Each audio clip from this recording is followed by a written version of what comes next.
Well, folks, Kamala Harris just made a fatal mistake in her political career by declining to run for the California governor's office in 2026, a decision that I believe could end her political aspirations, period.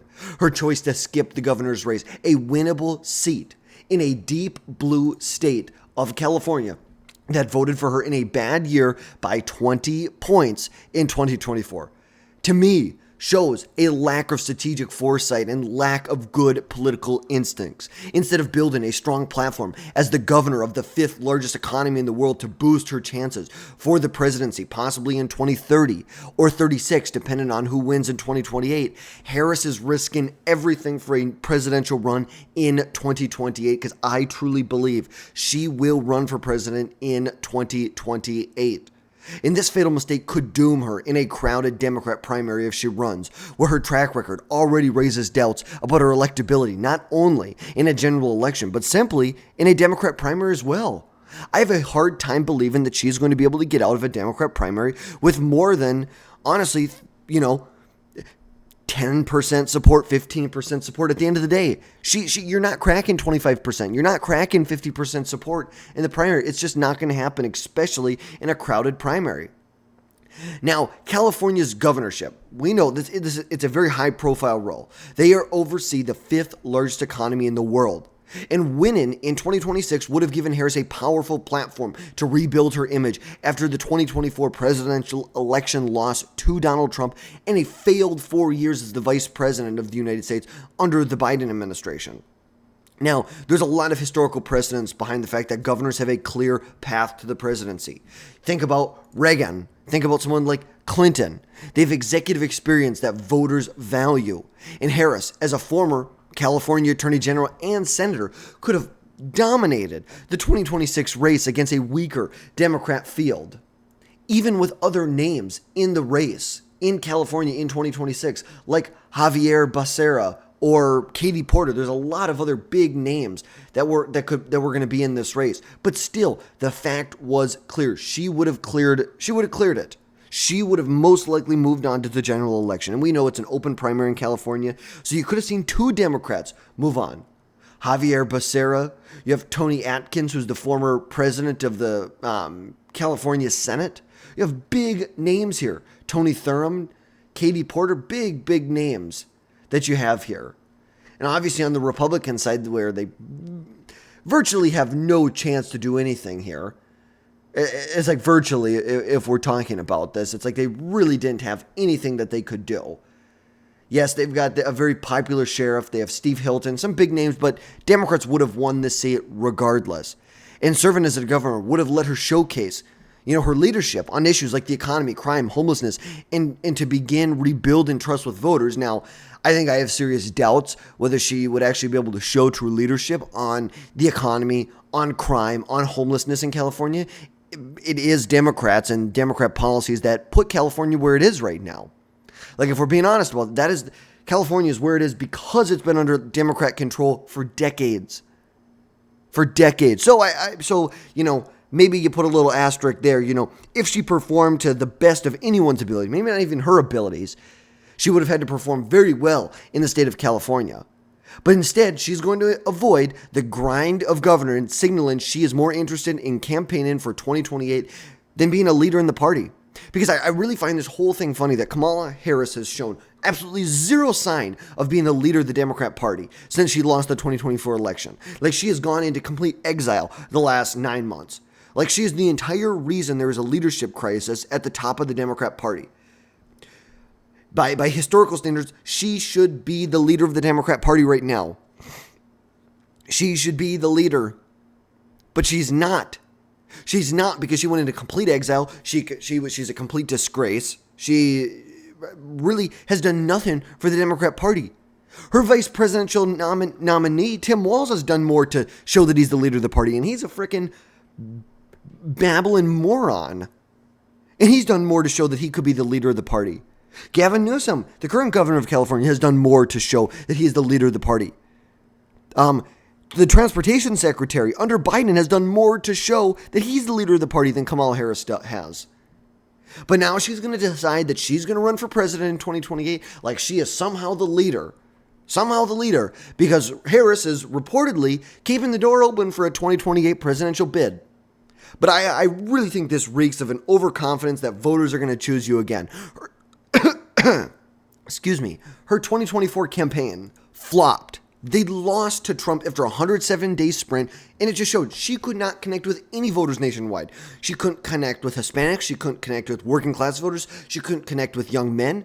She virtually made no gains with the Biden coalition. She only lost with the Biden coalition from 2020. Like, she did not make ground. She did not make up any ground with women, with African-American women, with African-American men, with the rich. She didn't make up any ground with them. She kind of was right around where Biden was in 2020, but then lost massive margins with Hispanics, with working class voters, with young men, with young people in general. And look, and I think a 2020 Democrat primary will be brutal. There's going to be heavyweights like Newsom, like Buttigieg, who are already raising their national profile. Look at someone like a Bashir. They're doing what they can, getting out in front of voters, traveling to South Carolina, traveling to New Hampshire, traveling to Iowa, even though Iowa's not really an early state anymore in the nomination process. New Hampshire, South Carolina, like they're going where they need to go. They're going on podcasts. Newsom and Bashir from Kentucky have both started their own podcast. And yes, would Harris's name recognition and fundraising be an asset in a sense to the base? Sure. But her low approval ratings and uneven campaign history, she just has too many liabilities. Yes, her fundraising numbers, or I should say her fundraising ability and the donor network she may have access to would be great. But just because she has access to them doesn't mean they're actually going to support her. They supported her in 2024 because they know their choice is either Donald Trump or Kamala Harris. But I just think she has too many liabilities if we're looking at this. And she also struggled in the 2020 primaries. She dropped out before even a single vote was cast in. In 2024, didn't prove that she's really grown as a candidate at all. She's almost worse as of a candidate in 2024 than she was in 2020. And betting on 2028 without a serious record to stand on right now, I think it's a fatal mistake. You have no achievements. You have nothing. You have nothing to counter the massive liabilities that are associated with you. Because 2032 or 36 would have been smarter. A successful stint as the governor of California could have positioned her perfectly for a 2032 or 2036 presidential run. By 2032, she'd have 6 years to rack up actual tangible wins, assets, maybe infrastructure bills, job growth, tackling the math. Look, California is nothing but issues. Like, you just pick one. So, fix the issue on homelessness. Fix the issue with regulation in the state. Like, California is nothing but issues. All you have to do is be better than lukewarm milk at the end of the day, and it might be considered an asset for you. And I think this governing experience, especially if she did a halfway decent job, would have given her credibility to unify a fractured Democrat Party down the road, especially after a Trump second term.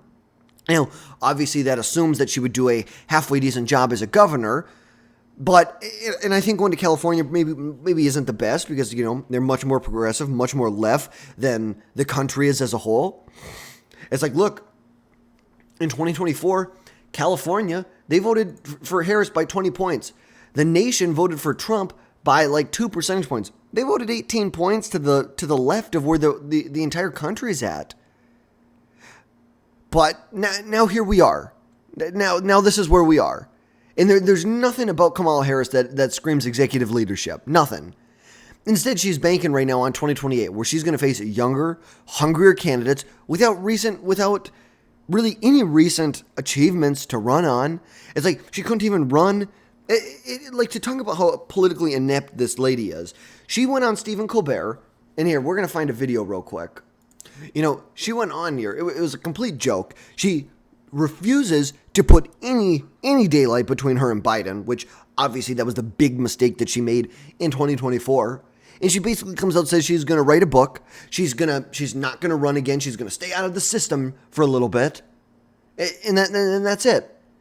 She really didn't do anything that made a voter look at her and be like, yeah, you know what? I actually think I want to vote for this person at some point in the future. No, absolutely not. No one walked away from this thinking that that she may want to, that they'd want to vote for her.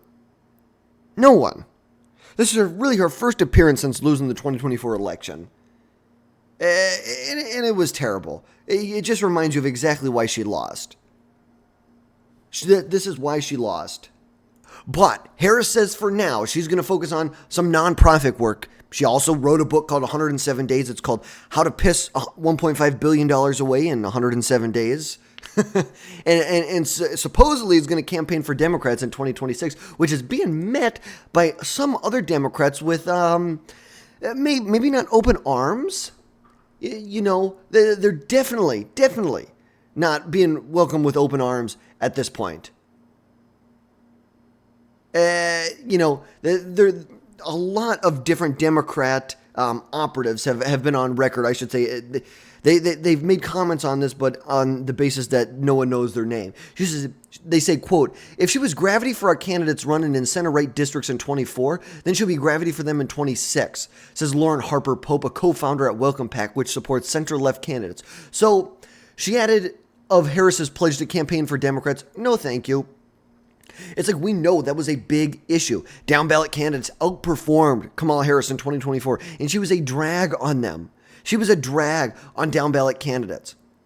These candidates were able to win last year because they put distance between themselves and her and the National Party. So why would they turn around in 26 and want her to come out and be there? Remember, at the same time, when Trump wins in Wisconsin, Trump wins in Michigan, is the same time that you see Tammy Baldwin from Wisconsin and Alyssa Slotkin from Michigan win their elections in Michigan.